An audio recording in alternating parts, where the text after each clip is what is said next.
Fala pessoal, tudo bom com vocês? Aqui é Nostalgia, sejam todos bem-vindos a esse canal e a gente fala muito de desenhos esquecidos, não é mesmo? Ainda mais da TV Cultura, mas hoje eu venho falar a respeito de séries esquecidas dessa emissora. A TV Cultura já exibiu várias séries, sejam elas nacionais ou internacionais, muitas são lembradas até os dias de hoje, mas existem várias séries que, com o passar dos anos, se tornaram esquecidas. Então hoje, bora se relembrar aqui comigo de algumas dessas séries que foram exibidas e que a gente adorava assistir, né?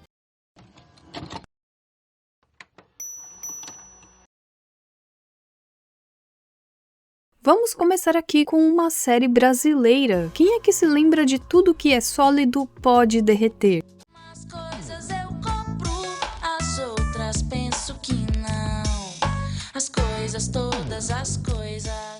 Tudo que é sólido pode derreter é uma série de televisão dramática brasileira que foi criada por Rafael Gomes e Esmir Filho. E ela era exibida na TV Cultura lá por volta de 2009. Ela já foi exibida de noite, mas também lembro dela ser exibida de tarde. E ela foi produzida pela Ioiô Filmes, que hoje é a Intro Pictures, em uma parceria com a emissora. Na série nós temos a protagonista, que é a Teresa, interpretada pela Maiara Constantino. Na história, Teresa é uma adolescente que está entre os 14 e 15 anos que inicia o ensino médio, mas infelizmente também tem que lidar com a perda do seu tio, o Augusto, que era escritor e ator de peças teatrais. E ela, assim como seu tio, também é apaixonada por literatura. Os professores passavam uma leitura de algum livro importante, né? Geralmente livros onde tem questões a respeito deles em vestibulares, então quem já viveu o ensino médio sabe, e quando a Teresa pegava esses livros para ler, ela lia mesmo. Não era só pegar o resumo no final do segundo tempo, não. E várias coisas que aconteciam na vida real com a Teresa acabavam se tornando meio que uma releitura moderna das obras que ela tinha que ler, que eram leituras passadas pela escola. Leituras de livros que são cobrados em universidades, vestibulares, concursos, como por exemplo Lusíadas, A Senhora, O Alto da Barca do Inferno. Agora eu tô me sentindo meio velha, porque há uns 15 anos atrás eu também tive que ler esses livros. E essa era a graça da série, porque às vezes mostrava um outro lado dessas obras, que em muitos casos tinha como a gente abordar isso em um contexto atual. A Teresa também tinha os seus amigos, os seus dramas de adolescência, e muitas vezes o que ela absorvia dos livros, das leituras, era o que ajudava ela a encarar um determinado momento na vida real. Eu não sei agora se isso aqui é efeito Mandela meu, porque a última vez que eu assisti essa série foi lá em 2009 mesmo, mas tinha alguns momentos onde o tio dela aparecia pra ela. Eu não sei se eram memórias dela, mas acontecia algo assim. A série está disponível em serviços de streaming, até onde eu pude ver, e você também encontra no YouTube. Não sei se no YouTube está completo, mas já vi vários episódios por lá. E vocês, se lembram dessa série? Gostavam de assistir ela também?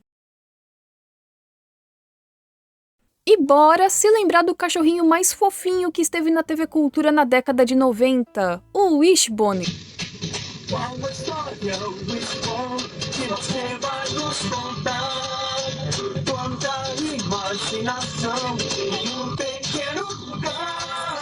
Ah, gente, escutar a musiquinha do Wishbone e dá uma sensação de nostalgia muito grande. E uma vontade de chorar também, porque eu amava assistir o Wishbone. Eu me lembro da estreia, eu me lembro dos episódios. Tinha até um filminho do Wishbone que era exibido na Record, né? E o Wishbone tem também uma história bem interessante relacionada à produção da série. É uma série infantil americana que originalmente foi ao ar de 95 a 97. Eu acho que na Cultura começou a ser exibido entre 97 e 98, né? Na época eu queria muito ter um cachorro de estimação, tanto é que o Wishbone foi uma grande influência para isso. E é uma série da PBS que conta a história de um cachorro que imagina altas situações, sendo sempre o personagem principal de várias histórias da literatura clássica. Então geralmente começava o episódio, mostrava o Wishbone com a família dele, e alguma situação cotidiana lembrava o Wishbone de alguma obra literária. E é aí que a imaginação do cachorro começava a fluir. E eu achava muito fofo que ele era o único cachorrinho no elenco, né? Eu até achava que na série o Wishbone de fato era um cachorro falante, mas não, na verdade não, era tudo a imaginação dele. E tudo começou de uma grande ideia de Rick Duffield, que pensou o seguinte: que tal fazer um programa para crianças que fosse contado do ponto de vista de um cachorro? E aqui pelo menos ainda não foi aquele lance do cachorro blogueiro, né? A partir daí ele começou a ter várias ideias, talvez um cachorro que amasse música, ou que trouxesse boa sorte, mas aí veio a grande ideia de fazer com que o Wishbone se imaginasse como figuras heróicas da literatura. Sendo assim, esse era o objetivo da série também, fazer com que as crianças ganhassem mais interesse em grandes obras literárias. Claro, aqui mais voltado para o cenário dos Estados Unidos, mas foi uma ideia assim muito inovadora para a época. Ao todo, demoraram 3 dias para escolher o cachorro perfeito para ser o Wishbone. Isso aconteceu no pátio de um hotel em Valência, na Califórnia, e ao todo foram aproximadamente 150 cães que foram analisados. E escolheram esse cachorrinho bonitinho aqui e filmaram um piloto, que tinha ao todo 7 minutos, e apresentaram ele ao PBS. PBS gostou e a partir daí começaram a produzir o Wishbone. O programa foi produzido pela Big Feats Entertainment, que é uma divisão da Lyric Studios, que também produziu o programa do Barney. E apesar de ser algo infantil, muitas histórias se mantinham fiéis às histórias originais. Então, se alguém perdeu a vida, perdeu. Se alguém estava em uma situação que hoje é contraditória, esteve, não alteraram muita coisa não, né? Por mais que tivesse o cachorrinho e os diálogos não fossem diálogos pesados, não teve muita alteração nas obras não. Muitas coisas permaneceram fiéis ao material original. E a série na época ganhou sim muita popularidade, tanto é que foi exportada para vários países, entre eles o Brasil, e ao todo foram 50 episódios. Mas a divisão deles por temporada é algo meio estranho, porque assim, 40 episódios fazem parte de uma temporada só. E os outros 10 episódios são da segunda temporada. É uma divisão bem estranha, mas tá assim. Mas por que uma série que deu tão certo e que foi tão aclamada não ganhou mais temporadas e ganhou só um filme? Por que não levaram a ideia adiante, assim como fizeram com o Barney, que ganhou várias temporadas? Cada episódio, na época, nos anos 90, gastavam cerca de $500 mil para produzir. Nos anos 90, $500 mil era muito dinheiro. Por isso mesmo que o Wishbone é considerado um dos programas de TV mais caros já produzidos na época. É explicado também que todo o orçamento, excluindo $1 milhão que foi fornecido pela PBS, foi custeado por Richard Leach e subsidiado pelo sucesso do Barney, ou seja, graças ao sucesso do Barney que tinham dinheiro para fazer o Wishbone. E quem não quis mais produzir episódios, na verdade, foi a PBS, porque segundo eles, o Wishbone não tinha potencial de merchandising, porque o Barney tinha trocentos brinquedos, roupas, fitas de vídeo, DVD, CD, tudo quanto era coisa tinha do Barney. Já do Wishbone, ficaria meio difícil produzir algo para poder vender, para poder lucrar, igual o Barney, no mesmo nível, né? Assim, comparando com o Barney. Então a PBS resolveu não ir mais adiante com a ideia, por mais que seja muito boa. E vocês chegaram a assistir o Wishbone na Cultura? Nossa, a Cultura poderia fazer uma reprise de Wishbone, né? Seria tão bom. Eu não sei quantas trocentas vezes já reprisaram Anos Incríveis, e eu nem tô falando isso por não gostar da série, mas também poderiam tentar, pelo menos tentar reprisar outras, né?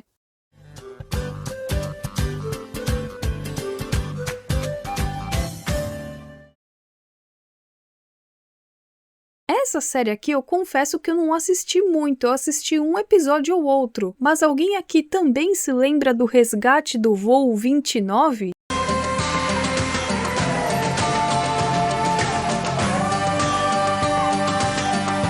Eu confesso que eu não me lembrava muito dessa série, eu só me lembro que tinha um ator do High School Musical que estava nessa série também. Mas enfim, a série conta a história de um grupo de adolescentes que ficam presos em uma ilha. Ela foi produzida pela Discovery Kids. Pra quem não sabe, a Discovery Kids antes não focava só em desenho pré-escolar. Ela também tinha séries voltadas para o público pré-adolescente, para o público adolescente, né? A série foi criada por Stan Rogel, que está por trás de séries como Clube do Terror. Ao todo, conta com 26 episódios e mais um filme, que encerra essa série. Eu não sei se a TV Cultura chegou a exibir esse filme, mas caso não tenha exibido, então você tem que assistir esse filme para poder compreender como é que a série acaba. Além disso, ela foi filmada no Havaí, e nela nós temos 10 adolescentes e um piloto que estavam voltando de um destino e eles se perdem em uma ilha por conta de uma tempestade. Eles têm que fazer um pouso forçado numa ilha que a princípio não tem moradores, eles são as únicas pessoas daquela ilha. Então Jackson, Melissa, Nathan, Deley, Lex, Eric, Taylor, Abby, Ian, Jory e o piloto Bob Russell passam por vários perrengues e aventuras para sobreviverem a essa nova situação. É tipo um Ilha Rá-Tim-Bum, só que convenhamos que a nossa versão é melhorzinha, pelo menos pra mim. Na verdade, Ilha Rá-Tim-Bum veio antes dessa série, né? Algo para refletirmos depois. O filme que dá fim à série foi lançado em 2007 e ele é dividido em 4 partes. No filme, os náufragos se dividem em 2 grupos, um fica na praia e o outro tenta encontrar vida na ilha, ver se encontra mais pessoas ou alguém que possa ajudá-los também. E lá eles encontram um hotel bem antigo que era usado durante a Segunda Guerra Mundial. E aí acontecem várias situações, eu não vou dar muitos detalhes aqui, porque senão vai ter spoiler, e eu não sei, né? Eu não sei se a TV Cultura chegou a exibir isso aqui ou não, eu vou parar por aqui. Na Cultura ela foi exibida em 2008, de segunda a sexta, às 7 horas da noite. Você gostava do Resgate do Voo 29?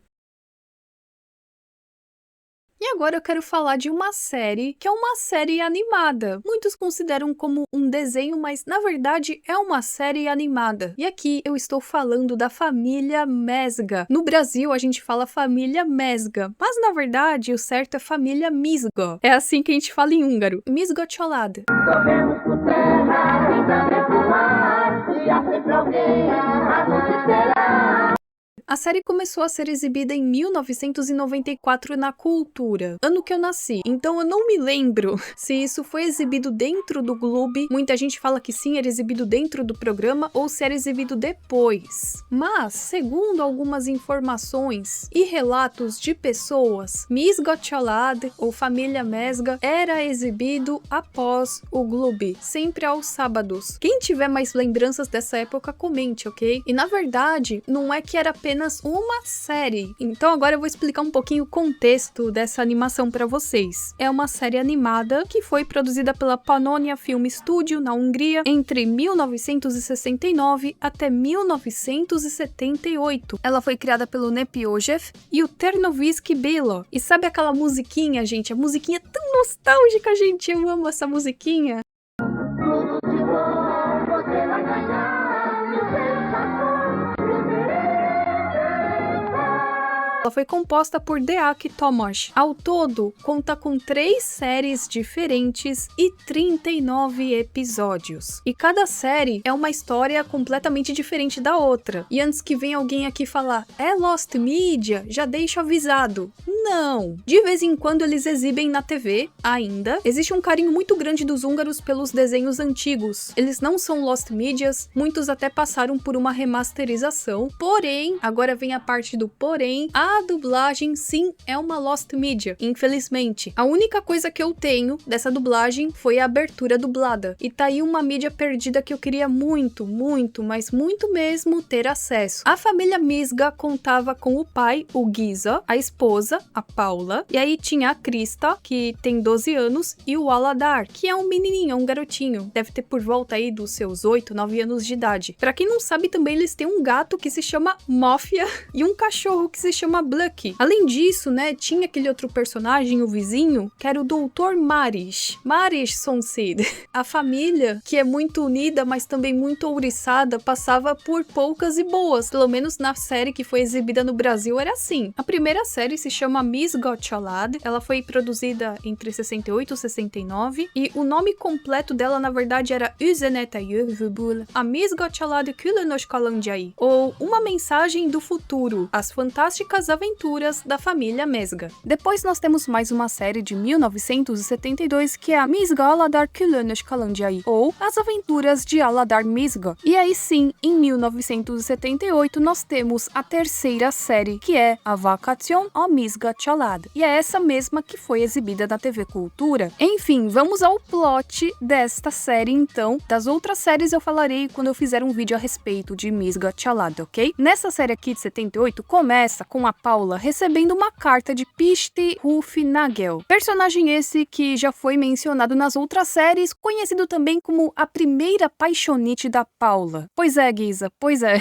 Esse tal Piste convida a família toda para passar as férias na Austrália. Inclusive, ele dá até um ingresso pro vizinho, que é o Dr. Maris. E até aí, nada demais? A gente acha que vai ser uma viagem pra Austrália e que vai dar tudo certo? Só que não. Essa série, na verdade, deveria se chamar As Desventuras da Família Mesga e não o contrário, porque olha... E na verdade, essa antiga paixonite da Dona Paula é um grande vigarista. E com a sua vigarice faz com que a família fique sem rumo, sem saber para onde ir, e não resta outra opção a não ser tentar voltar para casa. Mas voltar para casa parece ser um grande desafio para os Mesgos, porque assim, quanto mais eles tentam voltar para casa, para mais diferenciados destinos eles chegam. Como que eles foram da Austrália até o Polo Sul? É uma grande história. E eu não vou dar mais detalhes, porque senão vai rolar muito spoiler, e como eu falei com vocês, ainda quero fazer um vídeo a respeito disso, então não vou falar mais nada. O assunto morre por aqui. Mas, resumindo, a série é isso. Eles tentam voltar pra casa, aí eles param em um país, passam por mais uma desventura e depois vão pra outro, e mais outro, e mais outro. E diferente das outras séries, que cada episódio era um episódio separado, tipo, acontecia uma coisa e não tinha parte 2, não tinha nenhum arco, essa série aqui é diferente. É uma história inteira contada nos episódios. Só existe um único arco. Mas, apesar dos pesares, a família até que passa por situações bem interessantes tentando voltar para casa e tentando sobreviver aos perrengues também. Ninguém tem medo de nada. Uhá! A história vai começar! Agora vamos falar de mais uma série que não é muito lembrada e que já foi exibida na TV Cultura. E aqui eu falo de Alana, a Garota do Futuro, de 1991, que contava a história da Alana, que era uma garota que vivia no ano 3000. Porém, por conta de um criminoso, ela acaba parando na década de 90. E a série começa com a Alana morando no ano 3000, onde nós temos como se fosse um mundo perfeito, um lugar de paz. Isso porque o mundo teria se recuperado de um período bem difícil que ocorreu em 2500. E é em 2500 que nós temos o vilão da história, que é um tal de Silverthorne, um criminoso que viaja para o futuro, sequestra a Alana e juntos eles param na década de 90. Porém, a Alana consegue fugir junto com o seu computador, o PJ ou PJ, e ela conhece a Jenny e a família dela, que passam a ajudar a garota a encontrar a cápsula de onde ela veio para a Alana voltar para casa. E ao mesmo tempo elas passam por situações bem inusitadas e têm que escapar do vilão. A Alana também contava com um superpoder que me lembrou um pouquinho Sailor Moon, porque tem o lance da tiarinha, mas enfim, uma coisa não tem nada a ver com a outra, porque aqui é uma tiara com poderes telecinéticos. Nessa primeira série, a Jenny e a sua família conseguem salvá-la, ela volta pro ano 3000, só que o vilão vai junto. Mas acaba assim a história? Não, não acaba assim. E eu não me lembro, eu não sei se a Cultura chegou a exibir a sequência dessa série. Se alguém se lembrar, comente aqui embaixo. A sequência é chamada de parte 2, The Girl from Tomorrow, Tomorrow's End, porque lá não se chama a Garota do Futuro, e sim a Garota do Amanhã. E aqui nesse arco, os cientistas do ano 3000, que fizeram a cápsula do tempo, percebem que esses experimentos causaram problemas nas linhas temporais. E uma coisa que eu não mencionei antes é que a Jenny parece que estava junto e eles teriam que colocar a Jenny de volta na década de 90, o vilão em 2500, para que não aconteça nenhum problema. Porém, o Silverthorne faz com que todos voltem para 2500, que era aquela época bem caótica que eu comentei com vocês. Sendo assim, eles lutam para alterar acompanhar os acontecimentos para não acontecer o grande desastre na Austrália. Não quis dar muitos detalhes porque vai que de repente tem alguém que queira assistir essa série, né? Série essa que eu também não encontrei dublado. Você até encontra no idioma original algumas coisas, mas a dublagem eu também não encontrei nada, só encontrei a abertura. A garota do futuro. E, gente, esse vídeo vai se encerrando por aqui, eu espero que vocês tenham gostado. Lembrando que teremos sim uma parte 2 que já está em andamento dessa série, e caso você se lembre de mais alguma série esquecida da cultura, é só comentar aqui embaixo. Nós nos vemos na próxima e tchau, tchau!